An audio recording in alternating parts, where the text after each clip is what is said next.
কোন হয় শৃংখল চলিহা? শৃংখল চলিহা কি অসমৰ গাৰ্জেন নেকি? তেওঁ যে সামাজিক মাধ্যমত এনি টাইম মাৰিম কাটিম যুদ্ধ কৰিম এইবোৰ কৈ থাকে।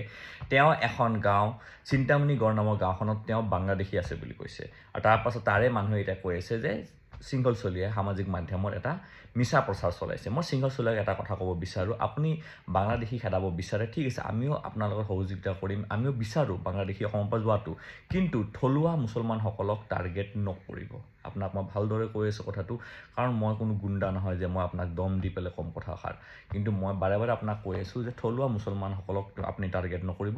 আৰু এই মাৰিম কাটিম যুদ্ধ কৰিম এইবোৰ কথা সামাজিক মাধ্যমত নক'ব। মই চৰকাৰক সুধিব বিচাৰোঁ যে চৰকাৰে এই মানুহজনৰ ওপৰত একো ষ্টেপ নলয় কিয়? কাৰণ এই মানুহজনে ডাইৰেক্ট ছ'চিয়েল মিডিয়াত মানে অ'পেন কৈ থাকে যে যুদ্ধ কৰিম।